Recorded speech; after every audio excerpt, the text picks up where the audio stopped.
I returned home early to surprise my wife. The new maid refused to open the gate. "Madam is at the pool with her husband." I said, "I am the husband." She scoffed. "The boss has been here for hours." I looked through the fence and saw the personal trainer. I didn't scream. I decided to play the delivery guy. I handed them an envelope that made the couple run down the street in their towels. "I'm glad to have you here. Follow my story until the end and comment the city you're watching from, so I can see how far my story has reached." My name is Roger, and at 62 years old, I thought I knew everything about my wife, Holly, after 35 years of marriage. I thought I understood the rhythm of our life together, the comfortable predictability of our routines, the quiet trust that had carried us through decades of shared mornings and whispered goodnights. I was wrong about everything. It was a Tuesday in late September when my world cracked open like an egg hitting concrete. I had left the office early that day, feeling lighter than I had in months. My business partner had just closed a deal that would secure our small consulting firm for another year, and I wanted to surprise Holly with the good news. Maybe take her out to dinner at that little Italian place on Main Street where we used to go when we were young and thought love was enough to solve everything. The afternoon sun painted our street in golden hues as I pulled into our driveway on Maple Street. Our house, a white colonial that we had bought 28 years ago when Holly was pregnant with hopes we never got to see fulfilled, looked exactly the same as always. The hedges were trimmed, the lawn was pristine, and everything appeared normal. But normal, I was about to learn, was just an illusion I had been living in for months. I parked behind Holly's silver Honda and noticed an unfamiliar red pickup truck parked across the street. Nothing unusual about that. Our neighborhood had its share of contractors and service workers coming and going. I grabbed my briefcase and walked toward the front door, already imagining Holly's surprised smile when I told her about coming home early. That's when I met Maria. She appeared at our wrought iron gate like a guardian blocking my path, her dark hair pulled back in a tight ponytail, her uniform crisp and professional. I had never seen her before, which struck me as odd since Holly usually introduced me to any new help she hired. "Excuse me, sir," she said, her voice polite but firm as she positioned herself between me and my own front door. "Mrs. Holloway is busy right now." I blinked, confused. "I'm sorry, what?" "The senora is at the pool with her husband," Maria explained, as if this should make perfect sense to me. She asked not to be disturbed. Something cold settled in my stomach. "Her husband," I repeated slowly, the words feeling foreign in my mouth. Maria nodded earnestly. "Yes, sir, the boss has been here for hours. Very important meeting," she said. I stared at this woman, who was treating me like a stranger at my own home. "I am her husband," I said, my voice steady despite the growing unease in my chest. "I'm Roger. This is my house." Maria's face shifted into something between confusion and amusement. She actually laughed, a short, dismissive sound that hit me like a slap. "No, no, senor. The husband is already here. Tall, strong man with dark hair. Very handsome." She gestured toward the back of the house. "He comes here every Tuesday and Thursday for the special swimming lessons." Special swimming lessons. The phrase echoed in my head as I felt the ground shifting beneath my feet. Holly had mentioned something about working with a personal trainer, improving her fitness routine. She had talked about swimming more, getting back in shape, taking better care of herself. I had encouraged it, proud of her commitment to health at 60 years old. "Maria," I said carefully, trying to keep my voice calm while my heart hammered against my ribs. "I need you to let me through. This is my house. I live here." She looked me up and down, taking in my gray slacks, my button-down shirt, my thinning hair and lined face. When she looked back at my eyes, there was pity there. Pity for the confused old man who was clearly delusional. "Sir, I think maybe you are confused. The boss, he is much younger, very fit.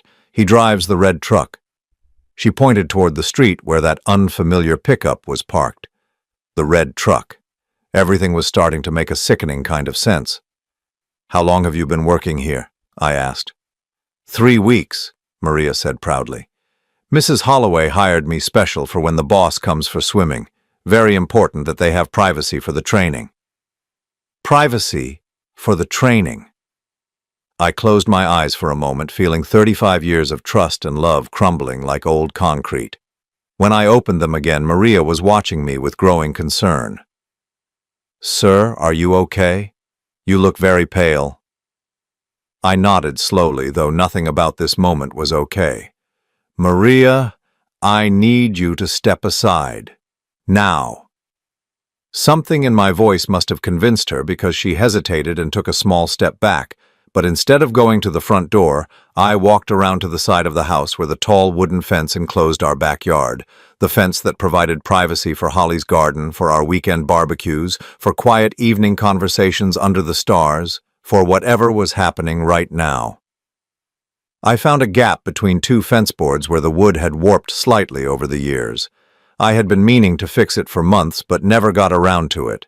Now I was grateful for my procrastination as I pressed my eye to the opening. The scene that unfolded before me will be burned into my memory until the day I die. There was Holly, my wife of 35 years, in a red bikini I had never seen before.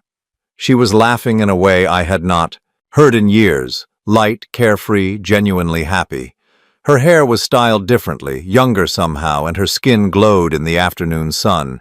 And there was the man Maria had called the boss. He was indeed tall, muscular, with thick, dark hair and the kind of confident posture that comes with youth and physical strength. He couldn't have been more than 40, maybe younger. His name was Jake, I would later learn, Jake Morrison, 28 years old, certified personal trainer and predator of lonely wives. I watched as Holly playfully splashed water at him, watched as he caught her hand and pulled her closer. I watched as they kissed, not the brief, perfunctory kisses that Holly and I had exchanged for years, but the deep, hungry kind of kiss that speaks of passion and secrets and promises made in whispered moments. I watched as my wife touched this stranger's face with tenderness I had forgotten she possessed. I watched as she threw her head back and laughed at something he whispered in her ear, the sound carrying across the water like a knife through my chest. I watched as they moved together in the pool, their bodies intertwined in a way that spoke of familiarity, of practiced intimacy, of something that had been happening for far longer than 3 weeks. My legs felt weak, and I had to grip the fence to keep from falling. This wasn't a moment of weakness, a single mistake that could be forgiven and forgotten. This was a relationship. This was Holly, living an entire life I knew nothing about, with a man who was younger than some of the friendships we had cultivated together. I don't know how long I stood there, paralyzed by the destruction of everything I thought I knew about my life. It could have been minutes or hours. Time seemed to have stopped, leaving me suspended in this moment of awful clarity. Finally, I forced myself to step away from the fence. My hands were shaking as I walked back around the house, past Maria, who was now watering the front flower beds and humming softly to herself. She looked up as I passed.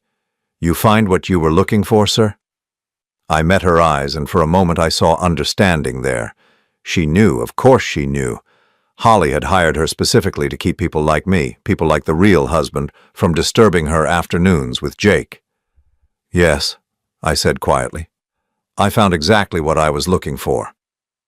I got back in my car and drove away from my house, away from my life, away from 35 years of what I had thought was love, but was apparently just habit and convenience. I drove with no destination in mind, just needing to move, needing to process what I had seen. As I sat at a red light 3 blocks from home, my phone buzzed with a text message. It was from Holly. "Working late at the gym again. Don't wait up. Love you."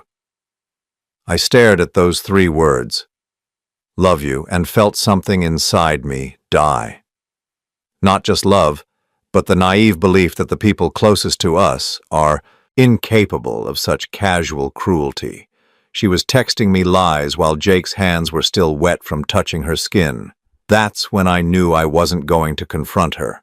I wasn't going to scream or cry or beg for explanations. I was going to do something far more devastating than that. I was going to think.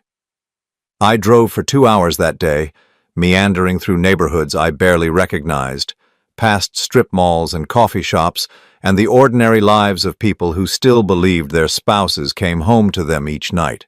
When I finally returned to our house on Maple Street, Jake's red pickup was gone and Holly was in the kitchen, preparing dinner as if nothing had changed. She looked up when I walked in, her face bright with what I now recognized as the glow of someone who had spent the afternoon being desired. "You're home late," she said, stirring something that smelled like the beef stew she used to make when we were young. "How was work?" I studied her face, looking for some sign of guilt or nervousness, some crack in the performance. There was nothing. 35 years of marriage had taught her exactly how to lie to me. "Fine," I said, setting my briefcase on the counter, "same as always." She nodded, already losing interest in the conversation. This, I realized, was how it had been for months. Holly, going through the motions of being a wife while her mind was somewhere else entirely. With someone else entirely. "I started that new fitness routine I told you about," she said casually, not meeting my eyes. "The personal trainer is really pushing me. I'm exhausted." The personal trainer. I wanted to laugh at the euphemism, but instead I just nodded. "That's good. You seem happier lately." She paused in her stirring for just a moment, so briefly I almost missed it. "Do I? Well, exercise is good for the mood, they say." Exercise. I watched her move around the kitchen, this woman I had shared a bed with for over 3 decades, and marveled at how easily the lies flowed. How long had she been practicing this performance? How many conversations had we had where she was thinking about Jake's hands on her skin while discussing groceries and bills and the weather? That night, I lay in bed, listening to Holly breathe beside me. Her body turned away from mine as it had been for months. I had attributed her distance to menopause, to the natural evolution of a long marriage, to the comfortable transition from passion to companionship. I had been such a fool. I didn't sleep. Instead, I stared at the ceiling and made lists in my mind. Everything I needed to know, everything I needed to do, every detail that would matter when the time came to act. The next morning, I called in sick to work for the first time in 5 years. Holly seemed surprised but not concerned. "I hope you're not coming down with something," she said, adjusting her hair in the hallway mirror. She was dressed for the gym in expensive workout clothes I didn't remember her buying. "I have my training session this afternoon, so I probably won't be back until evening." Training session. The words felt like salt in a wound. "Take your time," I told her. "Get a good workout." After she left, I sat in my home office and did something I never thought I would do in my entire life. I looked up private investigators in our area. The man I eventually hired was named David Chen. He was professional, discreet, and expensive, $3,000 for what he delicately called a comprehensive matrimonial investigation. I met him at a coffee shop downtown, away from any place where Holly and I might be recognized together. "How long has this been going on?" David asked after I explained the situation. "I don't know," I admitted.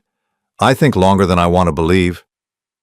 David nodded with the weary understanding of someone who had seen this story play out countless times.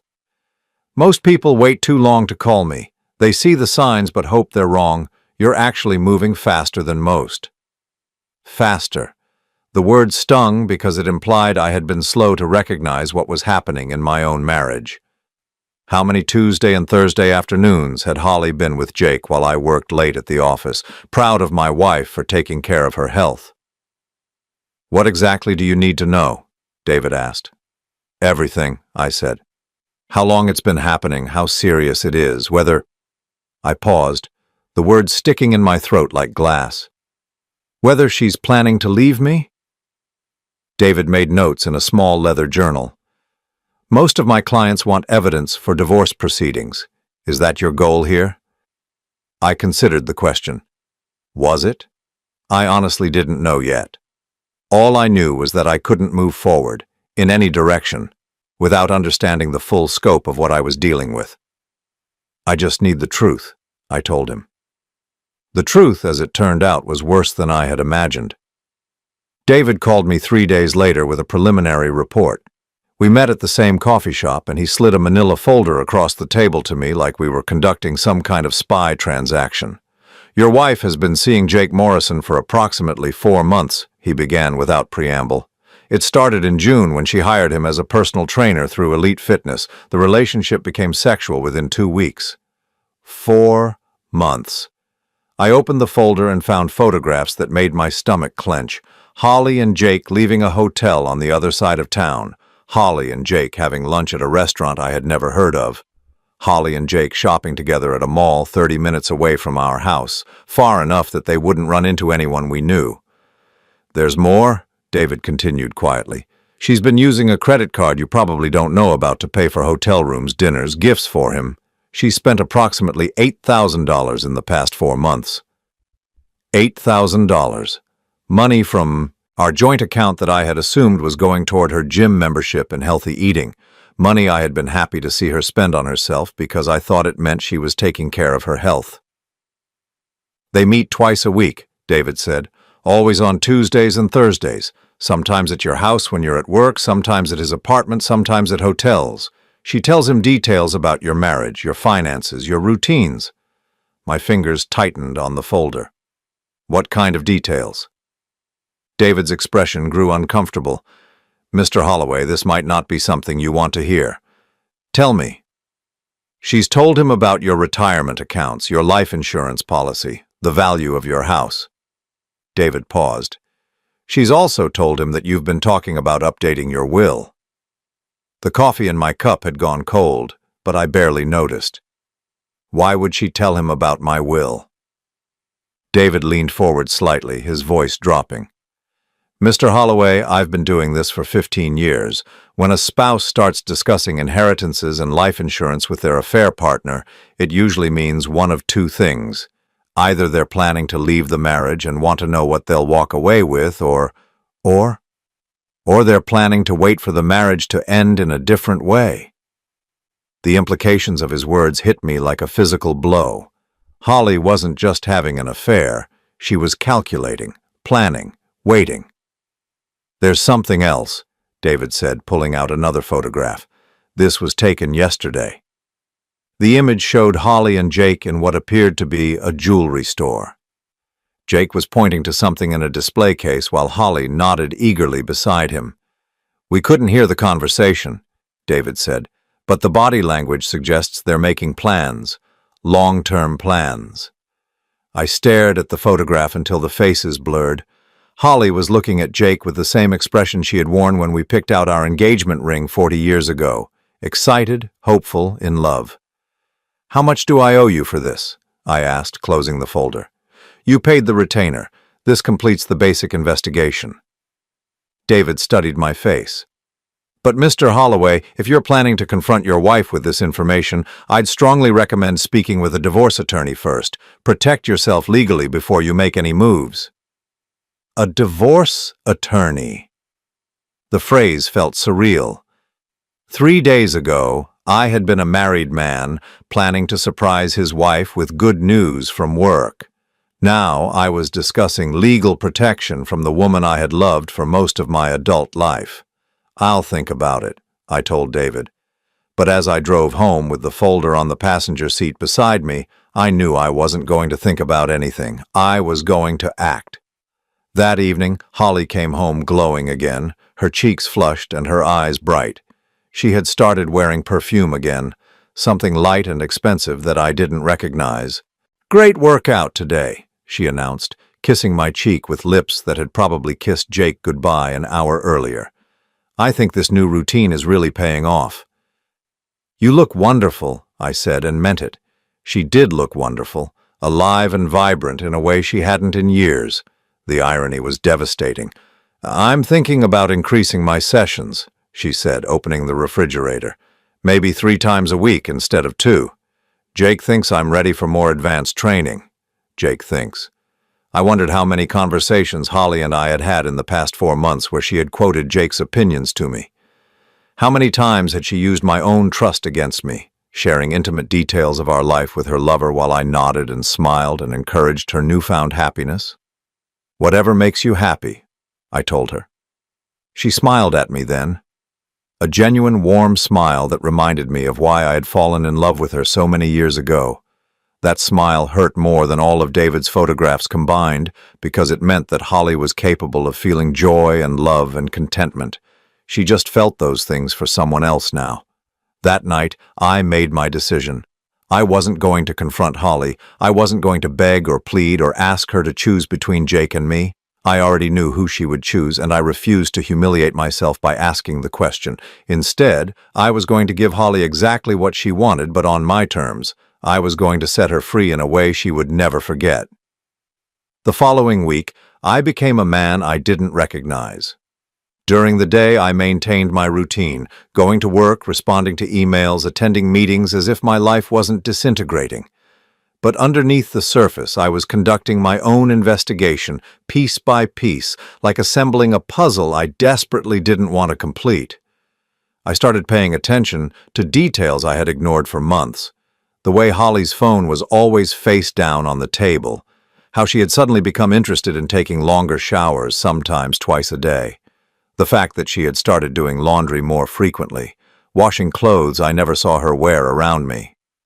On Thursday morning, Holly announced she was going shopping after her training session and wouldn't be home until evening. The casual way she delivered this information, as if she were discussing plans to visit the grocery store, made my stomach turn. "Take your time," I told her, kissing her goodbye like I had done thousands of times before. Her perfume smelled different again. Everything about her seemed designed for someone else's appreciation. An hour after she left, I did something that would have been unthinkable to me just a week earlier. I searched through her belongings. I started with her dresser, methodically going through drawers I had respected as private for 35 years. In the back of her jewelry box, underneath the earrings I had given her for our last anniversary, I found a receipt from Victoria's Secret. $467 for lingerie I had never seen her wear. My hands trembled as I unfolded the receipt. The date was from 3 months ago. Early July, just weeks after her affair with Jake had begun, according to David's timeline. The itemized list read like a catalog of seduction: silk negligées, lace sets, perfume, body lotion, none of it purchased for me. I sat on the edge of our bed, surrounded by the evidence of Holly's double life, and felt something inside me crystallize. This wasn't just an affair. This was a complete reimagining of herself for another man. She had become someone new, someone exciting and desirable, but only when she was away from me. In her nightstand drawer, I found a small leather journal I had never seen before. My conscience warred with my need to know the truth, but the truth won. I opened it to find pages of Holly's handwriting, documenting her relationship with Jake in excruciating detail. The entries started in June. "Jake makes me feel alive again. When he looks at me, I remember what it's like to be desired, not just tolerated." July. "He says Roger seems like a good man but boring. He can't understand how someone my age ended up with someone so old and set in his ways. Neither can I, honestly." August. "Jake asked about the house today. He was surprised to learn it's worth so much. We talked about what it would be like to travel together, to see the world without having to worry about Roger's careful budgets and retirement planning." September.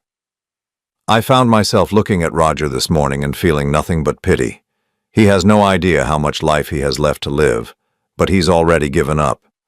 Jake would never give up like that. Each entry was a dagger through whatever remained of my heart, but it was the most recent entry, dated just 3 days ago, that made my blood run cold. Jake brought up something interesting today. He said he knows people who have been in situations like ours before. Older woman, younger man, complicated marriage. He said sometimes these things resolve themselves naturally if you're patient enough. I asked what he meant, and he just smiled and said that sometimes life has a way of opening doors when you least expect it. I read that entry 3 times, the implications becoming clearer and more terrifying with each reading. Resolve themselves naturally. Life has a way of opening doors. The euphemisms were thin veils over something much darker. I closed the journal and sat in the silence of our bedroom, trying to process what I had discovered. Holly wasn't just planning to leave me. She and Jake were discussing scenarios where leaving wouldn't be necessary, where the marriage would end in a way that would leave her free but financially secure. My phone rang, interrupting my dark thoughts. It was David Chen. "Mr. Holloway, I need to see you immediately." His voice was urgent in a way that made my stomach drop. There have been some developments. We met at a small diner 40 minutes away from our house. David arrived carrying a larger folder than before, his expression grim. "I continued surveillance as you requested," he began without preamble. "What I discovered goes beyond a simple affair." He opened the folder and spread out a series of photographs. Holly and Jake at what appeared to be a financial planning office. Holly signing documents while Jake watched. Holly and Jake meeting with a man in an expensive suit outside a law firm. "Your wife has been meeting with financial advisors and attorneys," David said quietly, "without your knowledge."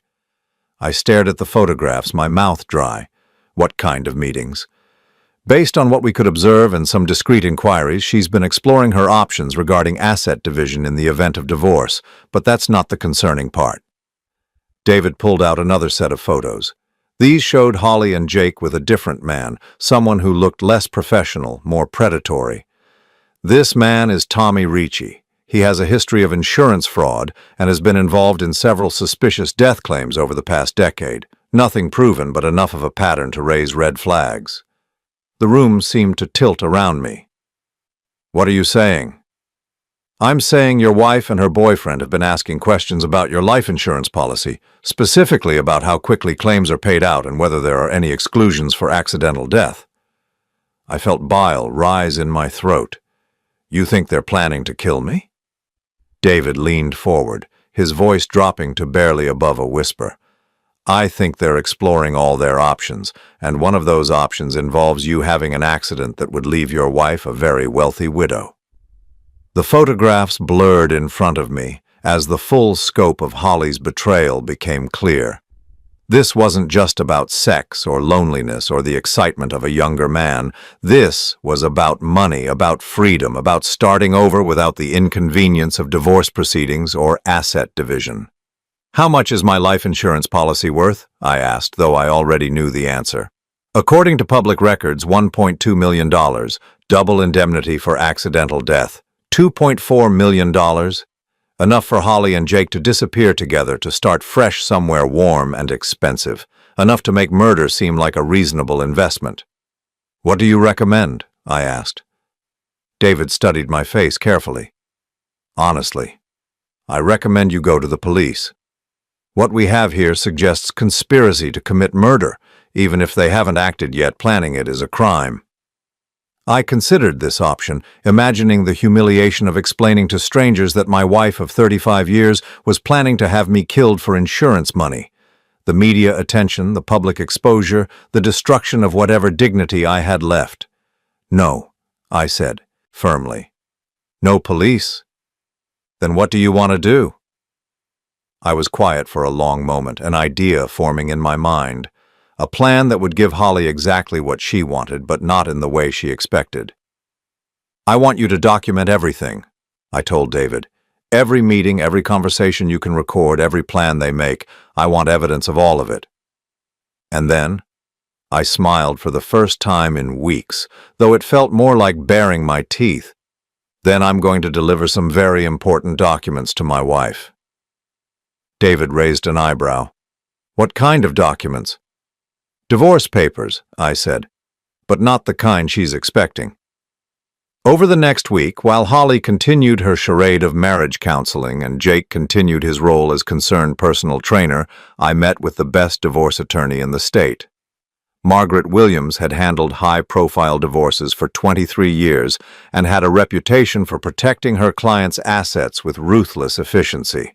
When I explained my situation and showed her David's evidence, Margaret's eyes lit up with professional interest. "This is actually quite straightforward," she said, reviewing the photographs and recordings. "Your wife's affair, combined with evidence of financial planning that excluded you and potential conspiracy against your life, gives us extraordinary leverage." I want to keep everything, I told her. The house, the retirement accounts, the investments, everything. Margaret nodded. Given the circumstances, that's entirely possible. The adultery alone would be sufficient, but the insurance investigation angle, that changes everything. She leaned back in her leather chair, studying me carefully. How do you want to serve her? I had been thinking about this question for days. I could have Holly served at home privately, allowing her to maintain some dignity. I could have her served at the gym, creating a scene but limiting the audience, or I want to deliver them myself, I said. Margaret looked surprised. That's unusual. Most people prefer to avoid the confrontation.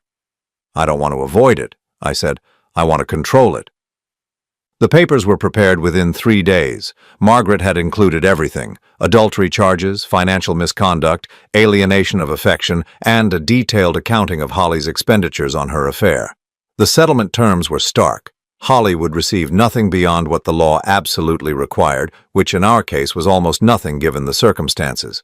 But the real surprise was the final page, a document that would destroy Holly's plans more completely than any divorce could. A life insurance policy cancellation, filed that morning and effective immediately. If Holly and Jake were planning to wait for my convenient death, they were going to be waiting for nothing. The following Tuesday, I called in sick to work again. Holly left for her training session with Jake, humming softly and completely oblivious to the fact that her entire world was about to collapse. I spent the morning preparing for what would either be the most satisfying moment of my life or the most terrifying. Either way, it would be the most honest moment Holly and I had shared in months. I put on my best suit, the navy one Holly had bought me for our 30th anniversary. I wanted to look like a man who was in control, not a victim who had been betrayed and discarded. Then I drove to a uniform rental shop and picked up the delivery driver costume I had ordered. The plan was simple, elegant, and completely devastating. I was going to deliver the truth to Holly and Jake while they were enjoying their afternoon of lies. And I was going to watch their faces when they realized that sometimes the prey knows exactly what the predators are planning. At exactly 2:30 in the afternoon, I parked my car 3 blocks away from our house and walked back carrying a brown envelope and wearing the uniform of Metro Express delivery service. The navy blue shirt and matching cap transformed me into just another working man making his rounds through suburban neighborhoods. The disguise was perfect. Even Holly wouldn't look twice at a delivery driver.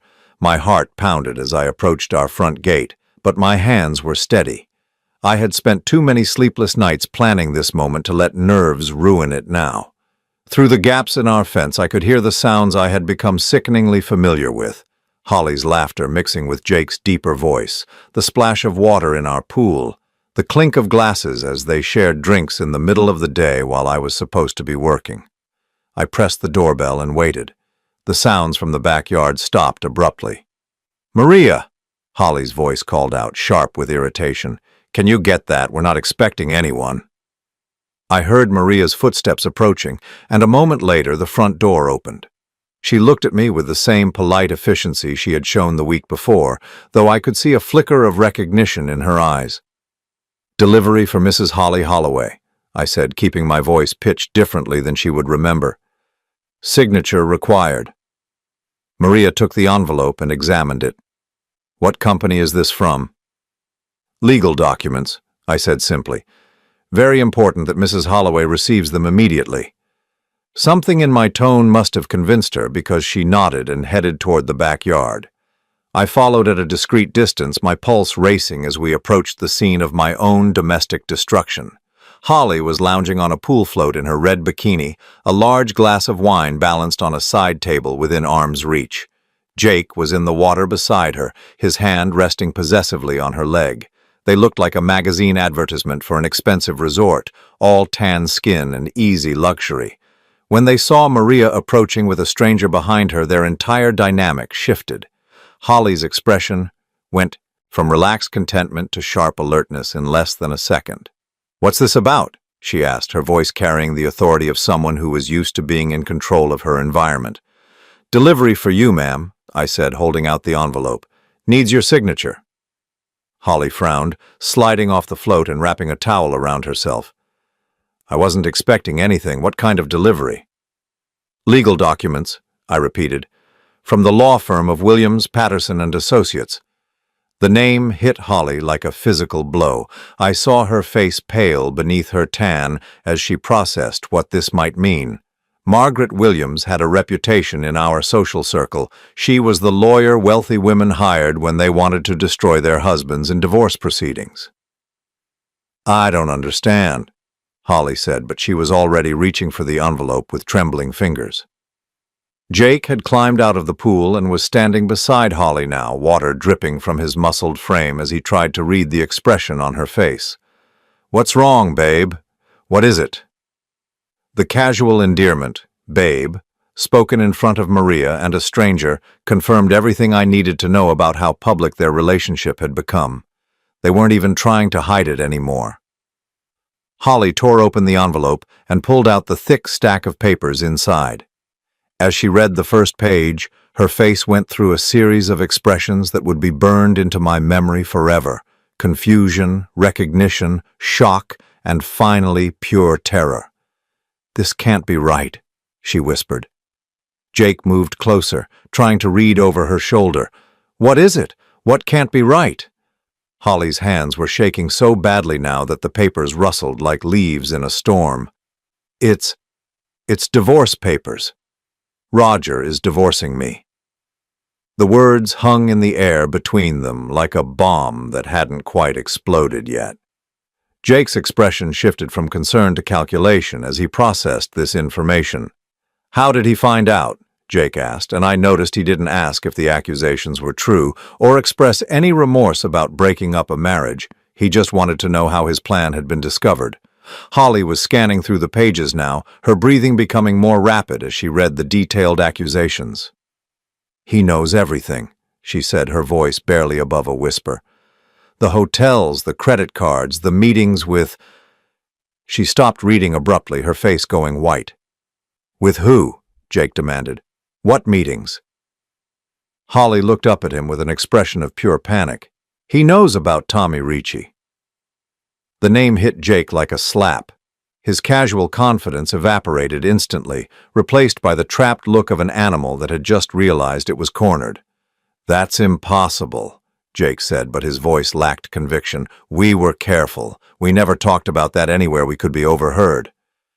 Apparently we weren't careful enough, Holly snapped, her panic turning to anger. Look at this. He has photographs of us meeting with Tommy. Dates, times, everything. She flipped to another page, and her face somehow managed to get even paler. Oh, God. Oh, no, no, no. What now? Jake asked, though he looked like he didn't really want to know. The life insurance policy, Holly said, her voice cracking. He canceled it yesterday. It's void, all of it. Jake staggered backward as if she had hit him. What do you mean, canceled? I mean, there is no life insurance policy anymore. Holly's voice was rising toward hysteria. Whatever we were planning, whatever Tommy was supposed to do, it's all worthless now. I watched this exchange with a mixture of vindication and disgust. They were confirming everything David had suspected, admitting to plans that would have ended with my death, and their only regret was that they had been caught before they could execute their scheme. Maria, who had been standing nearby with growing alarm, cleared her throat nervously. Mrs. Holloway, should I leave you alone with these papers? Holly looked at her as if she had forgotten the poor woman existed.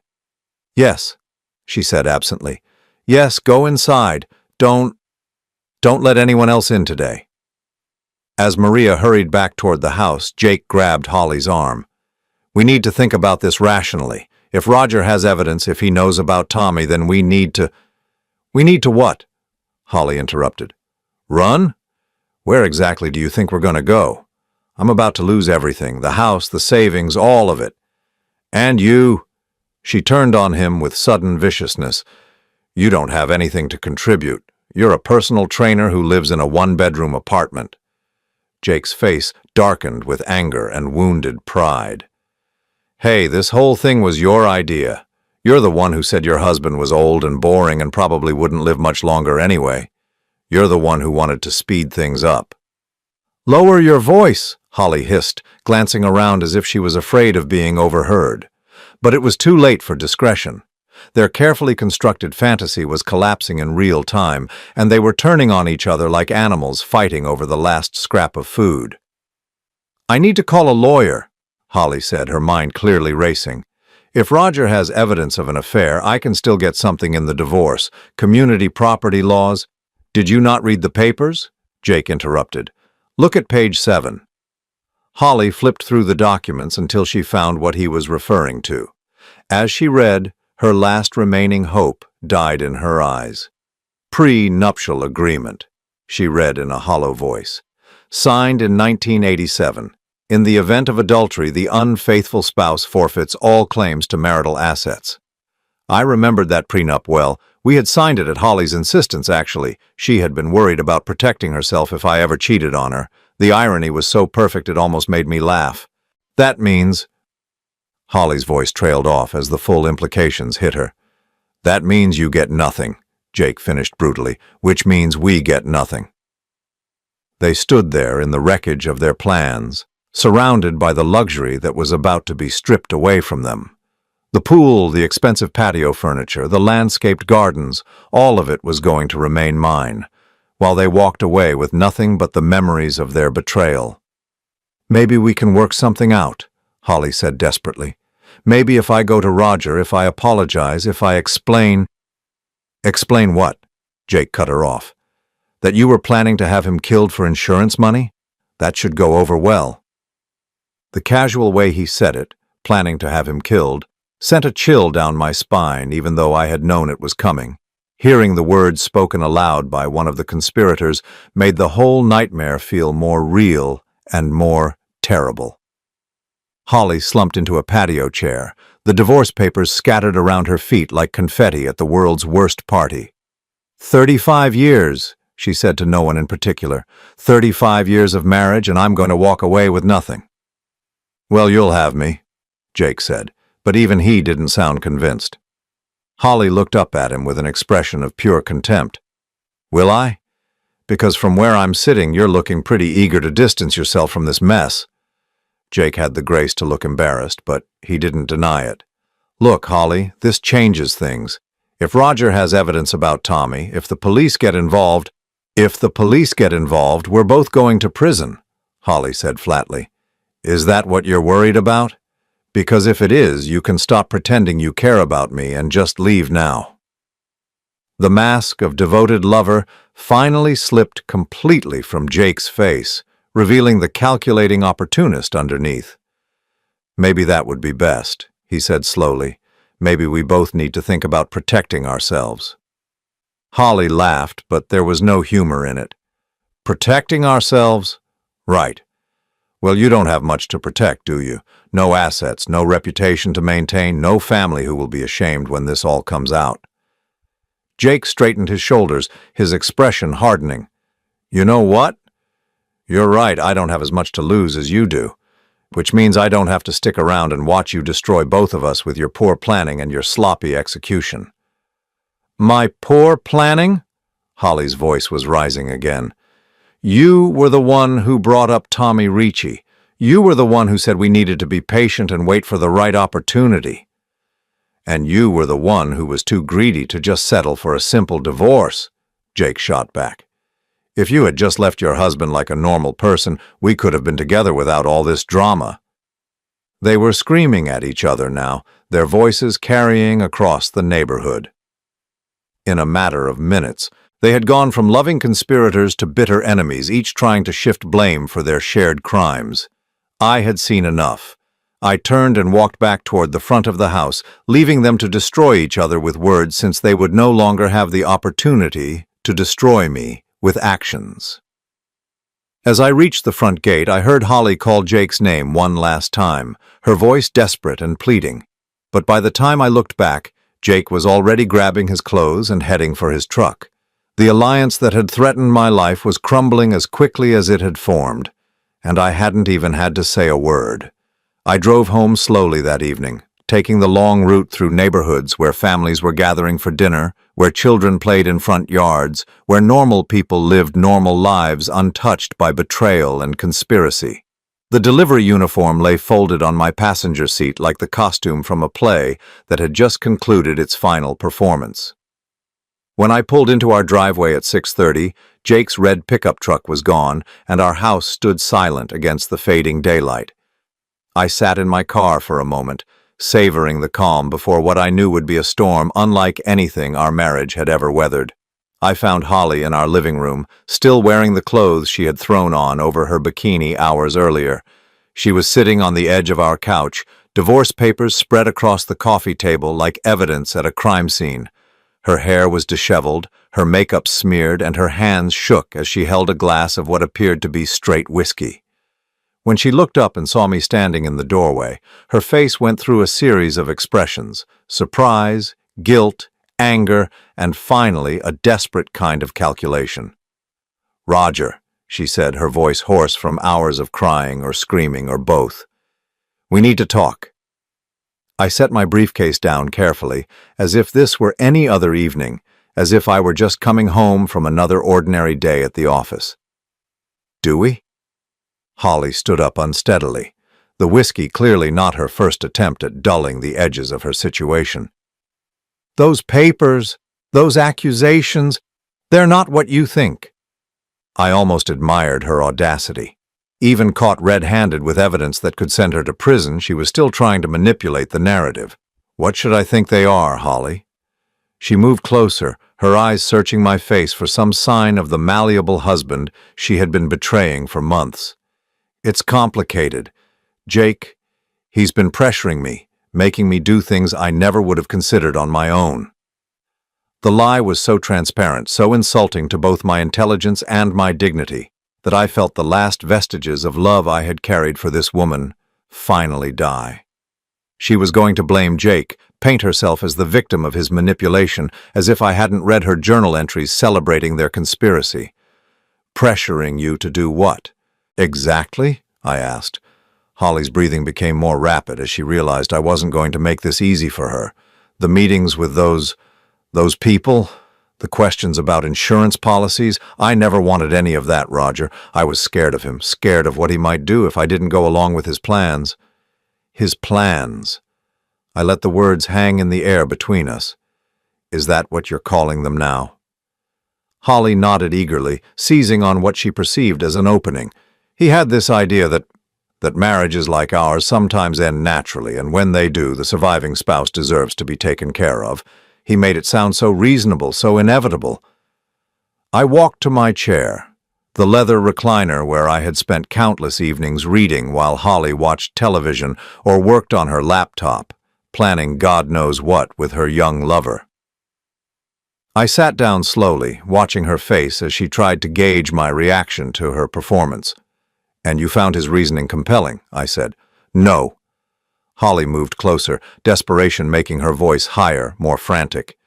"I found it terrifying, but he said he knew people, dangerous people, and if I didn't cooperate, Roger, I was protecting you as much as myself." The revisionist history was breathtaking in its scope. In Holly's new version of events, she had been a reluctant participant in a scheme to murder me in order to protect me from being murdered. The psychological gymnastics required to construct such a narrative would have been impressive if they weren't so insulting. "Where is Jake now?" I asked. Holly's face crumpled. "Gone. The moment he saw those papers, he abandoned me. 30 minutes after you served those documents, he was throwing his things in his truck and driving away." "And you're surprised by this?" "I thought—" Holly's voice broke. "I thought he loved me. I thought we were partners in this, but the second things got difficult, he ran like a coward." I studied my wife's face. This woman who had shared my bed for 35 years, who had promised to love me in sickness and health, for richer or poorer, till death do us part. The irony of that last vow wasn't lost on me. "Holly," I said quietly, "do you understand what's going to happen now?" She wiped her eyes with the back of her hand, smearing her mascara further. "I was hoping we could work something out. The prenuptial agreement, surely there's room for negotiation. A marriage this long, there must be some provision for reconciliation. Reconciliation. The word tasted like poison. You want to reconcile our marriage after planning my murder. Holly flinched as if I had struck her. It was never supposed to go that far. It was just talk. Fantasies. People say things when they're angry or frustrated that they don't really mean. People say things, I repeated. Is that what you call meeting with Tommy Ricci? Is that what you call researching the terms of my life? Insurance policy? Just talk? Holly's composure finally cracked completely. She fell to her knees beside my chair, her hands reaching for mine in a gesture that once would have melted my resolve, but now only disgusted me. Please, she whispered. I know I made terrible mistakes. I know I hurt you, but we can fix this. We can go to counseling. I can make this right. I looked down at her tear-stained face and felt nothing but cold emptiness. Holly, you hired a man to kill me, so you could inherit my money and run away with your lover. Exactly which part of that do you think counseling can fix? I never hired anyone, she protested. We only talked to Tommy about hypothetical situations. We never paid him anything, never made any concrete plans. Because I discovered your scheme before you could execute it, I finished. The only reason I'm still alive is because you were sloppy, not because you changed your mind. Holly's hands tightened on mine, her fingernails digging into my skin. That's not true. I could never have gone through with something like that. I'm not a murderer, Roger. I'm just a woman who made some very bad choices. Bad choices. I pulled my hands free from her grip. Is that what you call adultery and conspiracy to commit murder? Bad choices? She sat back on her heels, her face streaked with tears and desperation. What do you want from me? What can I possibly say or do to fix this? Nothing, I said simply. There is nothing you can say or do. The marriage is over, Holly. It's been over for months. You just didn't bother to tell me. Holly's breathing became shallow and rapid, panic setting in as she realized that her tears and pleading weren't having their intended effect. The house, she said suddenly. This is my home too. I have rights. Not according to the prenuptial agreement you insisted we sign, I reminded her, and certainly not after what you've done. I'll fight this, she said, her desperation transforming into anger.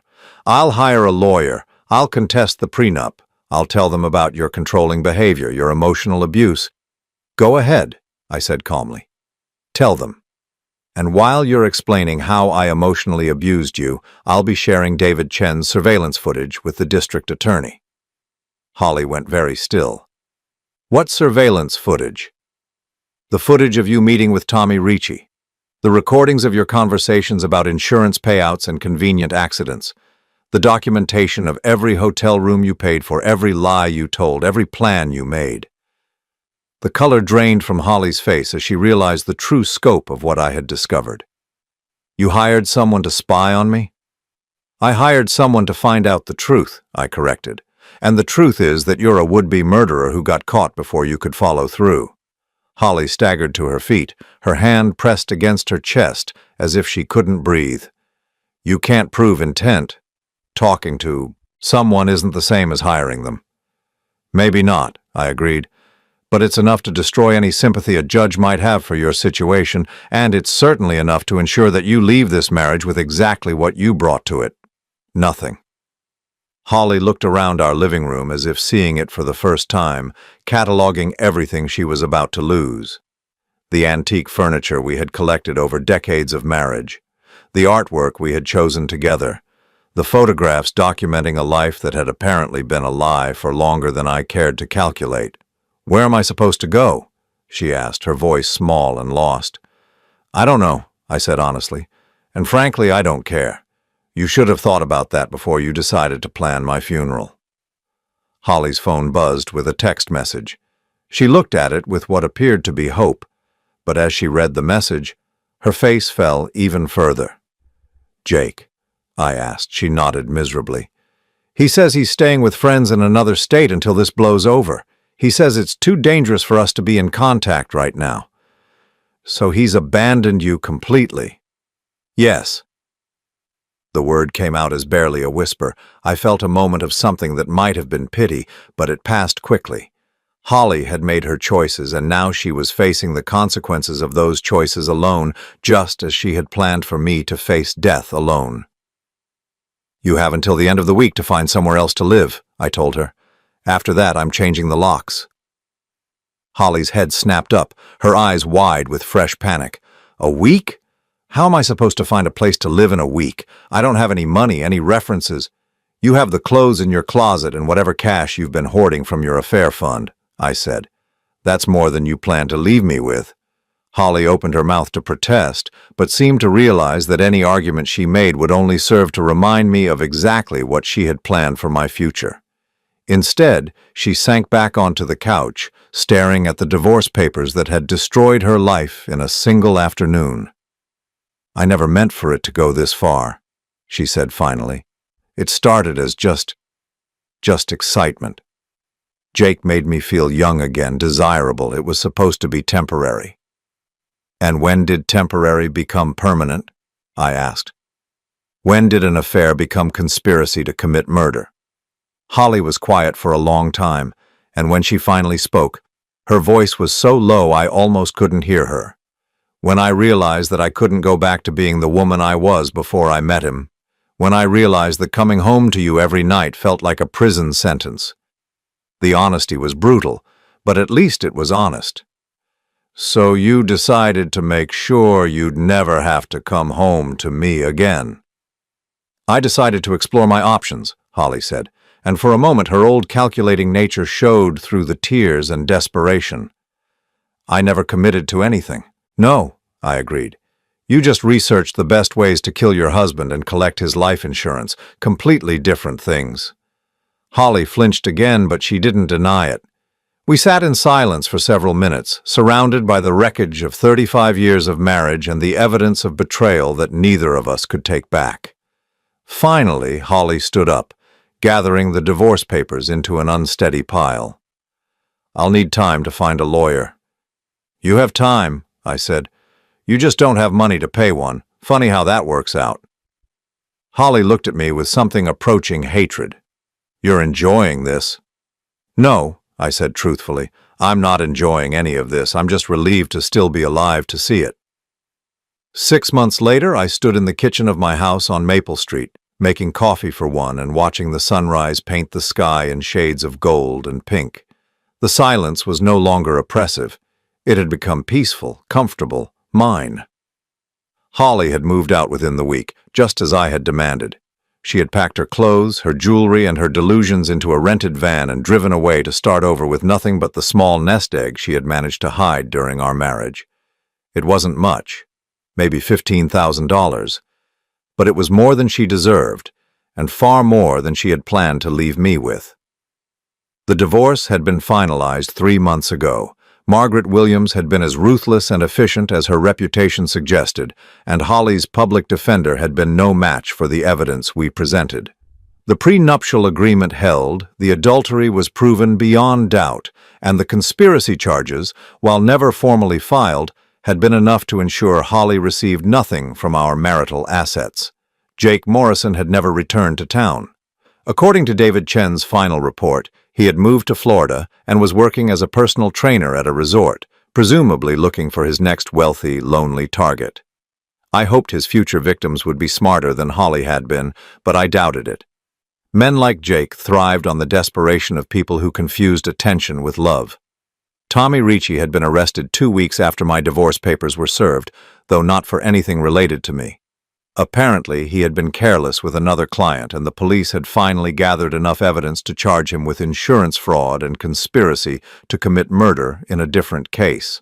I read about it in the newspaper with a mixture of satisfaction and gratitude that I had discovered Holly's plans before Tommy had the chance to demonstrate his professional skills on my behalf. The house felt different now.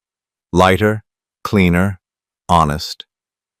I had redecorated the living room, removing the furniture and artwork that reminded me too strongly of the life Holly and I had shared. The bedroom had been completely redone. I couldn't sleep in the same bed where Holly had lain beside me while planning my death, so I had donated everything to charity and started fresh. The pool area, once the scene of Holly's betrayal, had been transformed into something entirely my own.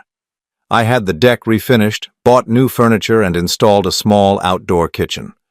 On warm evenings, I cooked dinner and ate outside, reading books I had never had time for during my marriage, listening to music Holly had always complained about, and enjoying the simple pleasure of being alone without being lonely.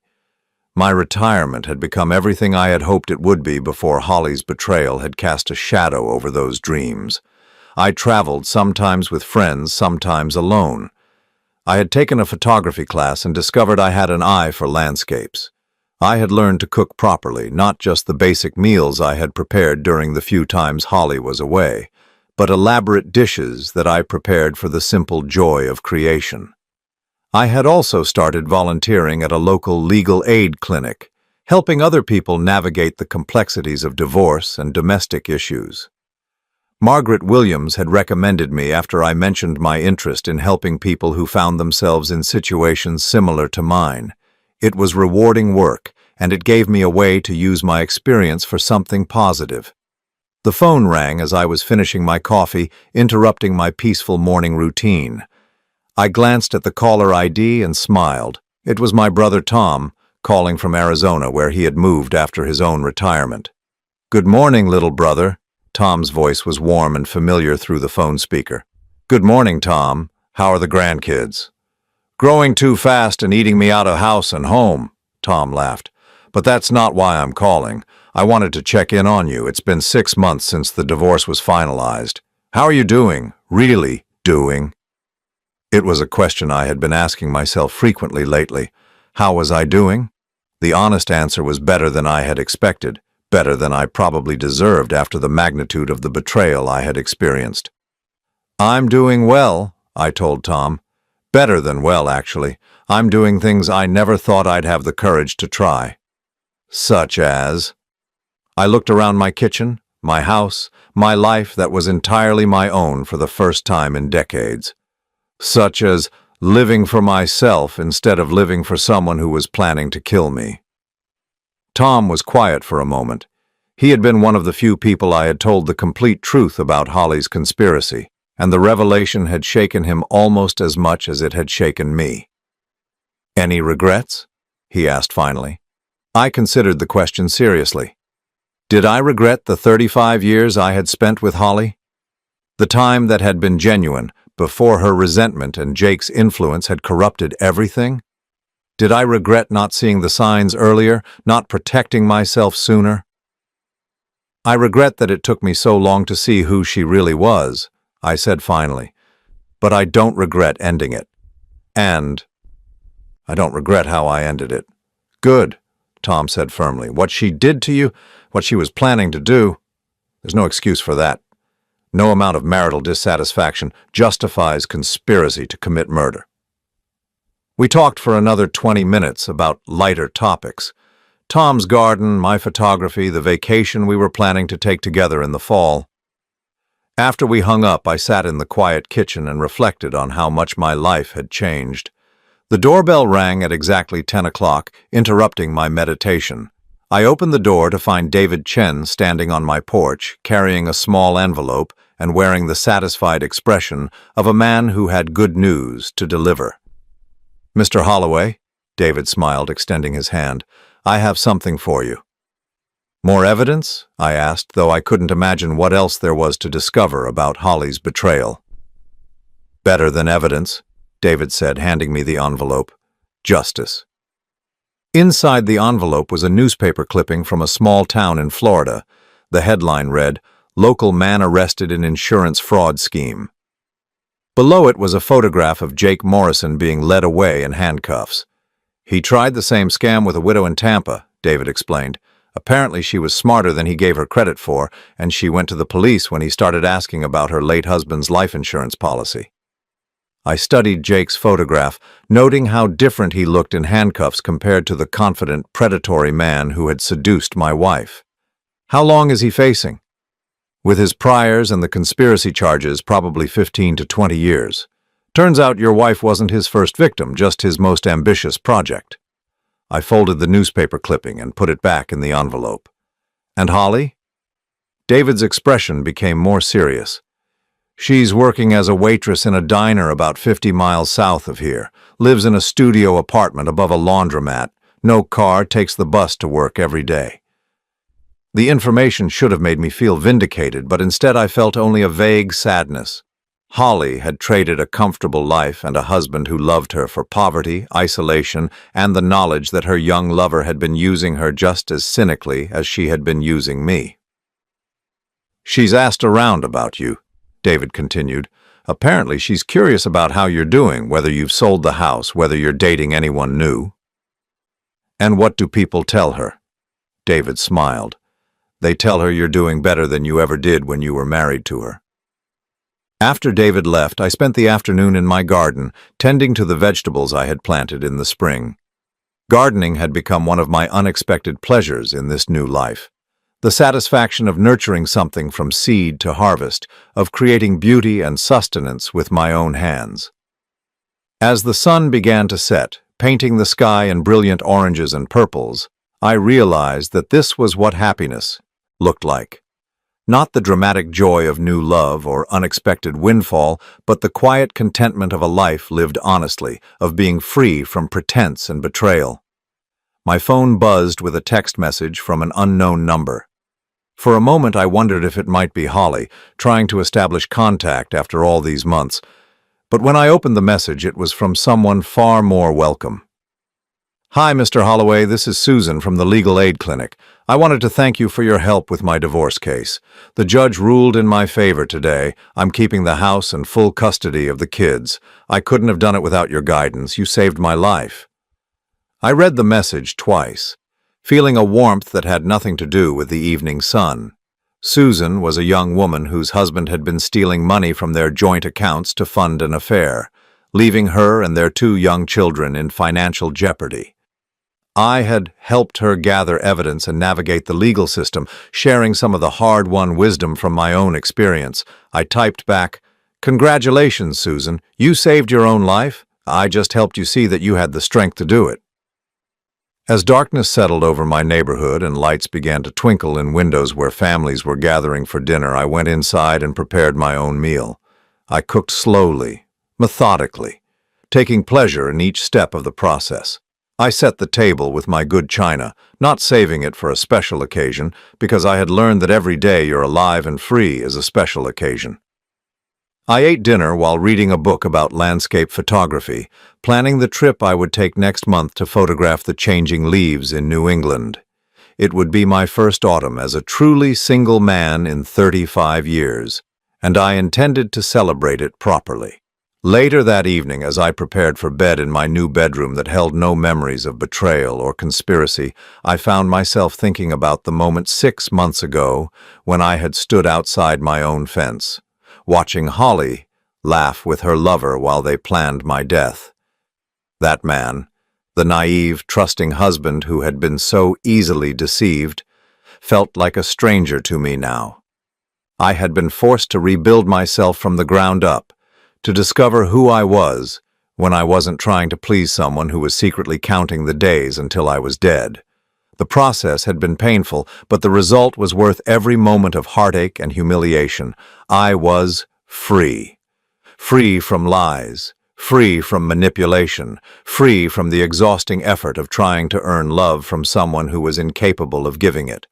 Free to be honest, to be myself, to build a life based on truth rather than compromise. As I turned off the lights and settled into sleep, I smiled at the thought that Holly, wherever she was tonight, would never again have the power to hurt me.